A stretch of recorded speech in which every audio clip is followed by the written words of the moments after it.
my goodness, good afternoon and welcome to Entertainment Now, brought to you by Spectrum Television. How do you feel seeing me on your screen? I feel like I've missed being here. I have actually missed being here so much. So while coming in today, I just felt like I am a lot of things. I'm feeling a lot of emotions. I'm feeling nervous. I'm feeling excited. I'm feeling happy. And I am more than just excited to actually come and be giving you gist on what's been happening. It's my favorite thing to do. So yes, let's clock it, clock it. That's what is trending right now. Welcome anyway to Entertainment Now, brought to you by Spectrum Television. My name is Vera Philip and I am your host. For today, the amazing stories that I have for you. I know I'm supposed to bring movies to your screen today, but let's take a pause because the movies I have for you, the movies that are coming to streaming platforms right now, are movies that I don't have to rush to tell you about it. So within the week, I'm definitely going to be doing the job of giving you every movie that you should go see this weekend with your family and friends. Now, if you're ready, I am absolutely ready. I'm always ready. So let's get straight to the business of the day. Last week, we saw this drama that, came out between Peggy Ovire and Taye Arimoro. Now, these are two great actors. Peggy Ovire is a female actor, and we have Taye Arimoro, who is a male actor. The both were working on a production owned by Peggy Ovire.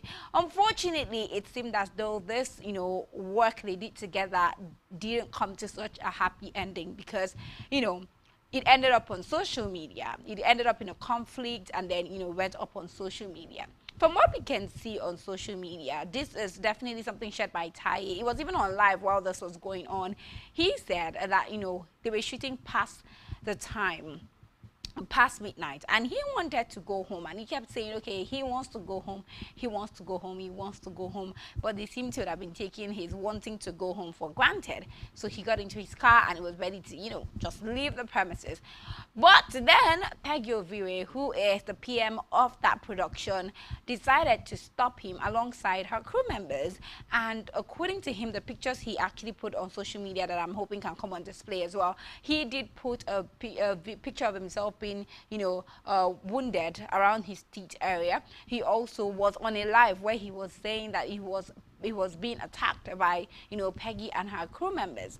Now, Peggy, on the other hand, had come out to defend herself. In a series of posts she made on her social media page, she did mention that, Taye was the first person who attacked her driver, who attacked a crew member of hers. That Taye was the one who attacked crew members who pleaded with him to wait and shoot two scenes. And afterwards, she went to him nicely and calmly and tried to find out what the problem was or why he was leaving when production hadn't ended. She also mentioned that, Taye had, wronged or did some things to her driver as well. Now, she didn't put if she had stopped him from going, which Taye had mentioned that he was being stopped from going out. However, after a few days, I'm thinking on Thursday, we had a CCTV footage that showed what happened outside the production scene. It showed when Taye was about to leave the production scene and Peggy Ovire's car alongside her crew members were out there stopping him from actually crossing. So let's take a look at all the videos that have been, brought on social media regarding this matter. From Taye's, video to Peggy Ovire's post on social media down to the CCTV footage that has also made its way to the social media space. Let him get out of my front. Get out of my front, bro. You can't hold me against my will. Why would you hold me against my will? Are you guys okay? Is that okay? In what world is it okay? I'm not doing the two scenes, bro. I'm going home. I have 10 a.m. all time. I'm going to sleep. I'm going to Agop Palace this night. Did I tell you?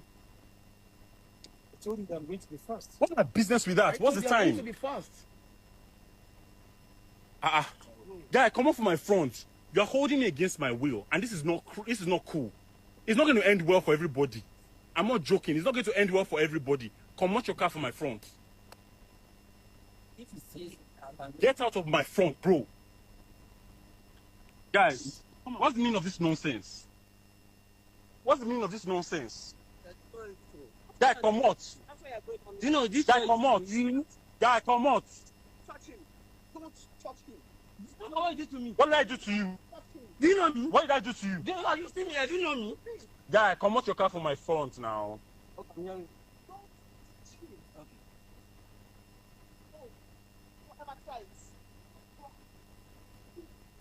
You guys see what happened?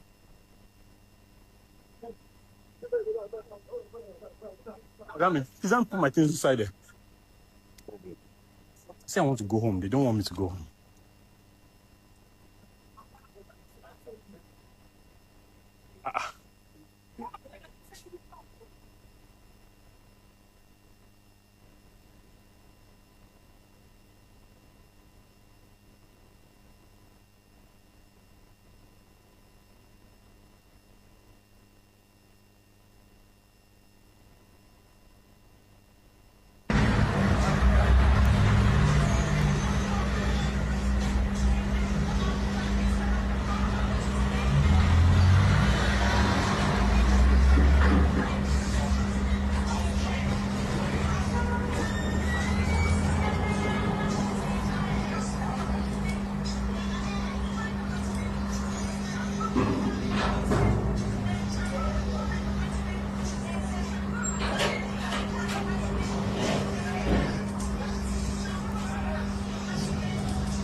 Okay, so there are a lot of reactions from other actors because this is definitely something that has gone on in the entertainment industry, especially in the movie industry, that needs to be addressed, and it has also sparked debate and conversations amongst other Nollywood actors. Now, there is this debate amongst, social media users if Peggy Ovire is being hated by her colleagues or truly what she displayed at this particular production scene was uncalled for. Now, we can already see from the CCTV footage that, she was attacking Taye, who just wanted to go home, obviously. The CCTV footage actually shows that.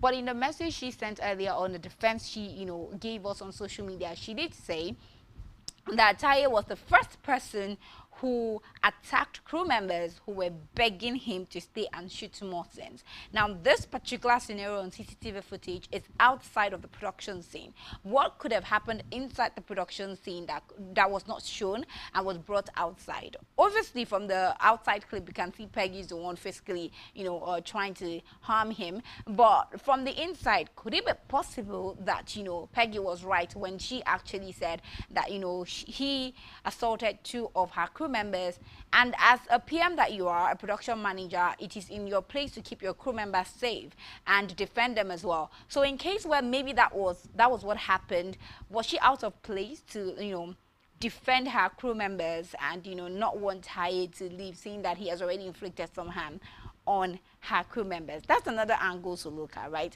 And then we also have other actors who have come on social media to show their support towards Taye. Could this be because they do not like Peggy, or could this be because they actually want to attest to Taye's character? Niedo is one of those people, Charles Bond, one of those people. Kemi Afolabi had also made a post on social media accusing Peggy of, actually treating Taye badly with her crew members. She and her crew members treated Taye badly. Now, all throughout the period where this was happening, Taye was live on social media. So a lot of people saw what happened, others didn't. So when it got to the point where the CCTV camera got out, it looked as though Peggy was lying when she didn't mention, or she omitted the truth. Let's just say she omitted the truth when she did mention that, okay, yeah, I actually also physically attacked him at this production scene. Anyways, since the CCTV footage, a lot of people standing on top, other actors have been calling for the arrest of Peggy Ovire. We haven't gotten any information if she's been arrested at the moment, but if that information comes up, we will definitely be here to give them to you. And that's that on that. Moving on to one of the biggest drama that's been going on social media at the moment. Because this has to do with people's life, I think I want to talk about it more sensitively. And this is Regina Daniels and Ned Moko's marriage. Now, it's easy for marriage to get torn apart, very easy, especially when the two people cannot agree on something, when there is definitely a part of a person who doesn't want it any longer and would do anything within his or her power to end that marriage. There is also another person who could be so hurt by that person, the other person's decision to want to leave, and would say, okay, since you want to leave, then I'm not going to let you leave peacefully. So there are different angles, and you cannot really explain how people get hurt. You can't explain how they feel when they get hurt, or what they do with their emotions when they get hurt. When people get hurt, the easiest thing to do is let it out. And to them, letting it out is by harming the other person. So these are two people who are in a state whereby they feel like something has been taken away from them, and they must, leave, or if at all they have to leave wounding the other person or anything of such. Between Regina Daniels and Ned Nwoko, it's been a transverse of a lot of things. A lot of things have happened in the last few weeks, from Regina Daniels' brother being arrested, or let's just say from the accusation of domestic violence first off, to Regina Daniels' brother being arrested, being sent to prison, being released from prison, to Regina Daniels calling out the husband, to the husband actually mentioning that she is on drugs, to she claiming that she was being married to at 17, to him debunking that he didn't get married to her at 17 but at 19. It's been a roller coaster altogether, from here to there to there. Oh, let's also talk about the leaked drugs test that was also made public on social media. It's been from one thing to another, and in all honesty, I don't know if I'm going to be here to cover all of it, but let's touch it one after the other. We have Omoyele Sowore, who helped facilitated the release of Sammy West, Regina Daniels' brother, from prison. He has also decided to be a part of this investigation, a part of this, crisis going on between Regina Daniels and Ned Nwoko. So according to him, he actually accused Ned Nwoko of child marriage, accused Ned Nwoko of forging Regina Daniels, birth certificate and forging her national identification. He also said that the times that they've traveled to so many places together, they did it when Regina Daniels was underage. He also mentioned that he didn't travel to other countries like the US, the UK, because he knows that it was unacceptable to do this. He accused him of changing her name and whatnot, just a lot of other accusations. Now, Regina Daniels' husband, Ned Nwoko, has also played a defense where he said he also brought out a passport, a national passport, and this national passport he presented shows that she was born in 1998 and not 2001. And this has caused a conversation again of how old truly Regina Daniels is. So they've said that, okay, CEO Ned Nwoko says that he actually married her when she was 19, also putting it back to the BBC interview that the mother, Rita Daniels, had done when she was getting married, and she actually did claim in a video that she was 19 years getting married to Ned Nwoko. So this has been the conversation on social media, as well as Lila, the fifth wife of Ned Nwoko, actually coming on social media to accuse Regina Daniels of being a liar, of doing drugs and introducing her to drugs, and wanting to put a barrier between she and her husband. A lot. There's been defense from Regina's camp, and there's been so much from from Ned Nwoko's camp. It has just been a whole lot going through the entire week. I'm not even sure that we see this ending anytime soon, because it's been back and forth.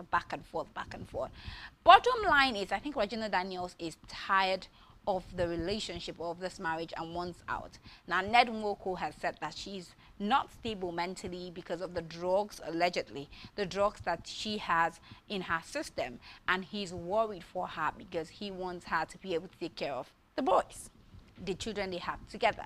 Regina, on the other hand, has definitely been touring herself, having fun, in the midst of all of this. In her words, it's her way of coping with the problem, because she's not one to like sadness or one to like to be sad. She loves it when she can actually just, still be a happy fellow and be there for the rest of the world when she can. It is really a huge thing. This is marriage we're talking about. Whatever it is that's going on between the two boils down to one thing: marriage, and the sensitivity in the marriage. It boils down to what's going to happen afterwards. What will their children come out to see afterwards? It's because there's been a lot of accusations left, right, center. There's been accusations of same sex sex. There's been an accusation of drugs. There's been accusation of a lot of things. Her recent post, she actually did say that if Ned Nwoko doesn't stop coming for her, she's going to release all the things she has in her possession. A lot of those things about Ned Nwoko, and we are not here to see any of those any longer. We just want that if two people say they don't want to do it again, let them come together and agree, okay, this is what's going to happen, this is the terms of what's going to happen, this is not what's going to happen, and then leave each other. I mean, you can never be husband and wife any longer, but you can always be the mother of my children, and he will always be the father of her children. And I don't know if elders aren't there to actually call both of them together. The elders we have in the family are actually choosing sides at this point, because I know Rita Daniels have obviously chosen to save her daughter. We also have Ned Nwoko's brothers, who have made public post on social media, saying that everything that he has right now, everything that is happening to him right now, is something that he actually deserves. We would like to see how this ends, but if you ask me, from my end, I would wish that it ends calmly. It ends with both people having what they want, which is going their separate ways, and just being happy with their lives, and whatever the case is. There's also child custody battle coming up right now, because Regina Daniels has not been given, access to see her own children. So there's custody battle. There's a lot of things, and some of the posts that she has made on social media, she has, admitted to taking drugs, and we don't know how that's going to go for her or play out for her when it comes to her child custody battle. But we wish her all the best. We wish Ned Nwoko as well all the best. Moving on, Chacha also is in the news for receiving Guinness World Record title for the most cosmetic makeover in 8 hours and in 24 hours. Now, when she saw this confirmation from Guinness, she was obviously very emotional. It reminds me of when Hilda Bassi got her confirmation after she did her Gino and Hilda Bassi's, biggest pot of jollof rice cooking. Reminds me of that video. There's just always the emotional feelings that comes with it. I saw a post today that federal government is also, trying to break a Guinness World Record for longest dining table, yeah. So aside that, let's talk about Tacha and actually winning or getting the title of the most cosmetic makeover in 8 hours and in 24 hours. Let's take a look at this heart-touching video. Tacha, and this is 10 January 2025, and trust me, this year 2025, I'm gonna break the Guinness World Record for the most makeover in 24 hours. Watch me do it. Watch me do it. Watch me do it. Let's get it. Is it happening? Jesus, are you really serious though?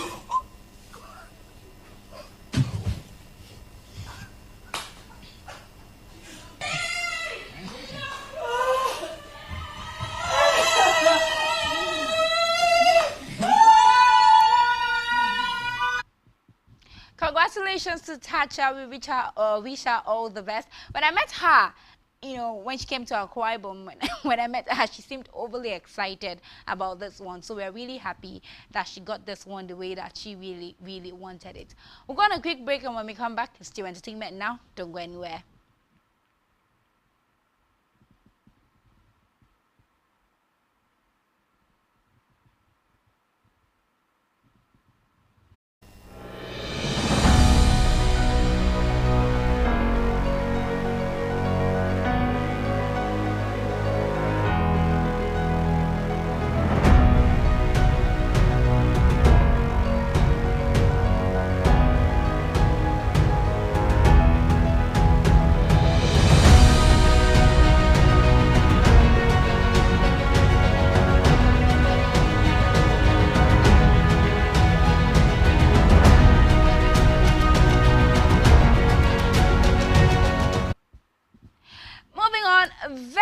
Has called for the better protection of artists' intellectual property in Nigeria. Now, this is something that has become a great conversation. It has become a topic, a very sensitive topic of conversation in the intellectual industry in the music industry and above all in the creative space. Now, the Nigerian rapper and music entrepreneur Vector raised some serious points about how artists in the country are being exploited. He did this in this particular video you're seeing on your screen now. He broke down the costly reality of being a recording artist in Nigeria, from studio sessions to mixing and mastering, even to shooting and promoting music videos. Let's even not go to music videos. Let's talk about the music itself, promoting the music itself.